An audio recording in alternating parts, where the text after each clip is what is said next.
Hi guys, welcome to CodePatcher, and in this video I will discuss Laravel Sanctum SP authentication. In my last video I have discussed the API token authentication system provided by the Laravel Sanctum, but today I will focus on SP authentication. Okay, so Laravel's in recent version Laravel Sanctum is including by default. So for the installation section we don't have to do much. If you don't have Laravel Sanctum in your Laravel instance, then you can run composer require Laravel Sanctum. Okay, after that you need to run command on the Laravel root, so it will publish the Laravel migration file. Okay, after that you need to run php artisan migrate, then it will create all the required tables, initial tables. Okay, so to demo the Laravel SP authentication, I'm using two Laravel instances basically. Okay, the first one will act as a SPA and second one will act as a backend where we configure our Laravel Sanctum authentication. Okay, so let's move on to quickly. I'm not going to waste your precious time. So I have just set up the second instance, so we will go through what I have done till yet. So I've also migrated the Laravel initial migration, and for the user I have created one user using the Laravel Thinker. Okay, so by using the Laravel Thinker you can use the factory method. Okay, I can show it here. So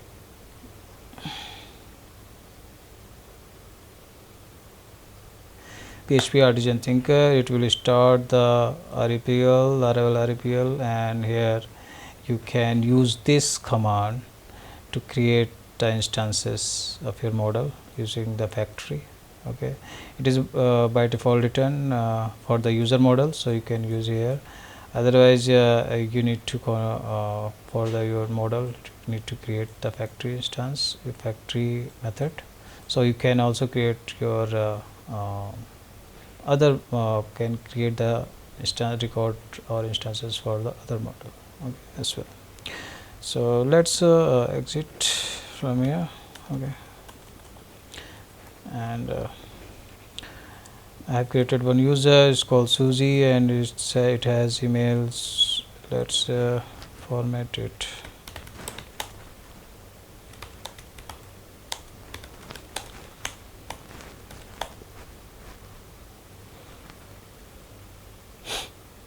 Users, sorry. Okay, so now you can see clearly we have a Susie name, user, email susie@test.com, and we have encrypted password here, but we have given Susie123. Okay, Laravel uses bcrypt, so it store the encrypted password in your database, and if you want to change it, then you are free to do it. So first of all, in Laravel documentation it clearly says that let's just uncomment this line. So in the kernel.php I just uncomment this. Okay, second in the cors.php cores, so it provides the configuration, the cross origin policy of your instance. Okay, the first configuration is paths, so these paths are allowed to make requests to your backend application. I have used as api.start, so anything any request comes on this path, api slash abc xyz anything else, then it will allow. And second one is the Sanctum CSRF cookie.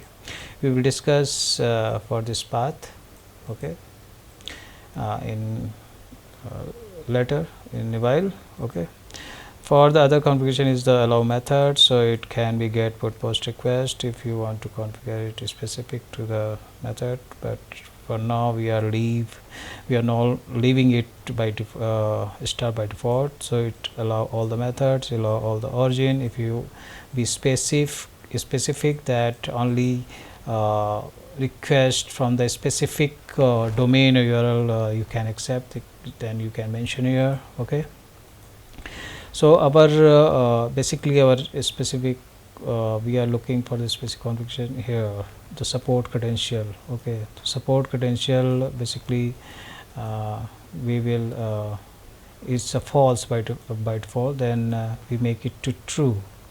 So so our backend can accept the request by the other domain, okay, using the XSRF token. So the third configuration is the in the .env file. By default here is the session driver. It was the file, but we Laravel Sanctum uses the Laravel cookie authentication based system, so we need to make it cookie here. Okay, that's it. And the third, this route is you can find already declared. If it is not, then you need to declare, so we will use for the demo to access it from our SPA instance. Okay, so here you can see the middleware auth sanctum. So auth sanctum we are using to secure this root / user using the auth sanctum. So sanctum uses this authentication system to authenticate the user.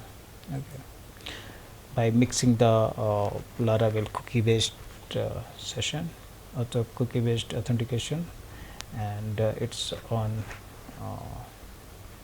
Sanctum CSR we will discuss in later in a while. And second path we have declared for the login. So the login we we make the login request, and after the login successfully we will access this path / user.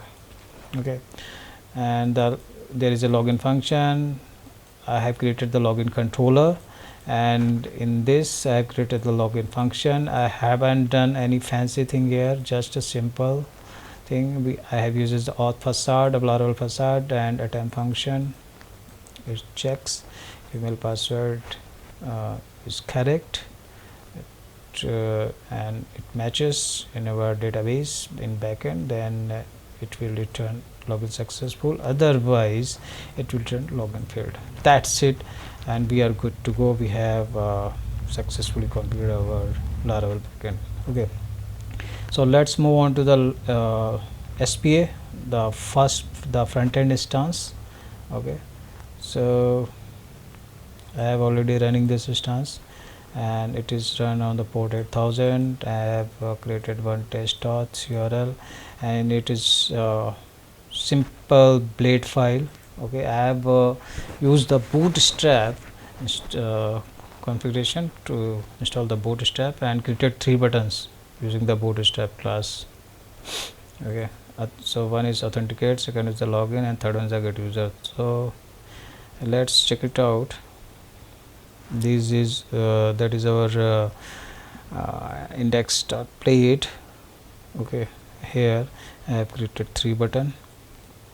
So authenticate button call the authenticate function in JS, login function will call the login function in JS, and get user will call the get user function in JS. So I am using here the inline JS in header section. Okay, and using Axios. So the main reason was installation of bootstrap. I want to use the Axios and make request of from it. Okay, so Axios make request of Sanctum CSRF cookie, and login function make the API login, which we have declared in our root Laravel backend, and third one is a get user, which was declared by default in the API root. Okay, here this one. Okay, so let's move on some more in documentation. So if we scroll down on the Laravel documentation page,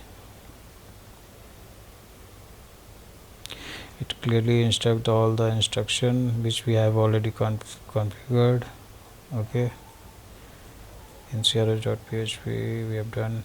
He also mentioned that in the bootstrap.js file, if you are using Axios, then include this file. So in your front end, if you want that your Axios request automatically include the CSRF token in further request, then you need to mention in your bootstrap.js file here like this.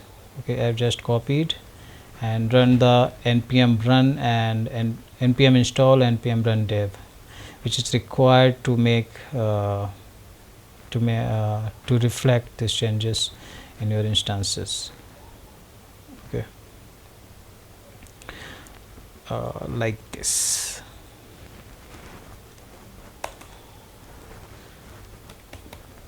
Npm install. After make any changes in your in your Laravel instance, if you make any changes in bootstrap.js or anything, if you want to declare and you want to make it reflect on your instance, then after that you need to run npm install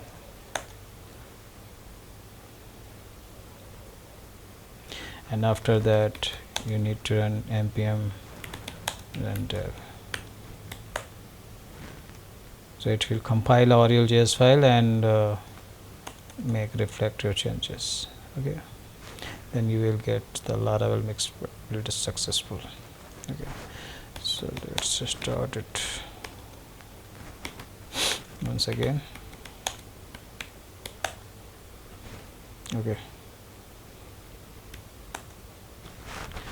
so it is started on this port, and if we refresh, it is started. Okay, and let's start our Laravel backend also. So php artisan serve. Okay, so you can see here 8000 port already in use, so it has started on 8001. So Laravel Sanctum also need that both instances, your SP and your backend, share the same parent domain. So in this demo, we are using local, so same they are sharing the same parent domain. It means HTTP 127.0.0.1. Okay, their ports are different obviously, but they are sharing the same parent domain. And now let's make a request. First of all, open the inspect tool and go to the network tab, and now make the login request. So if you make the login request, it returns the 419. Okay, so if we further check it, we have sent this sujitest.com @test.com and suji123, but if we check it, the response, it returns a CSRF token mismatch.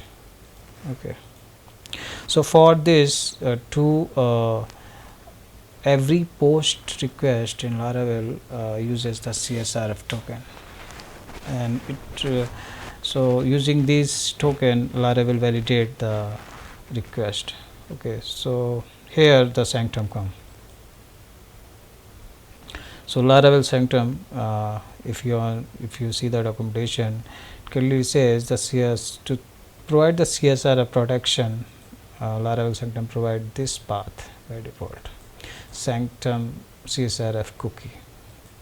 So it will generate the XCSRF token, and Axios then using this token include in this in it further request to the backend. Okay, so if you check the backend CORS, you can also see by default it is mentioned here. Okay, so it is allowed without using CRS urgent policy error. Okay, and if you check the SPA authentication SPA instance, we have included this. So every time that token, when we'll make request using the Axios, it will automatically include the token which is set by which will be set by Sanctum CSRF cookie. Okay, so we are not successful in making the login request. So first of all, then we need to create the CSRF token. So let's authenticate it. So you can see I have also basically console.log the headers after making the CSRF cookie request. So you can see on the console we have here Axis XSRF token. It is okay. And now if we make the login request,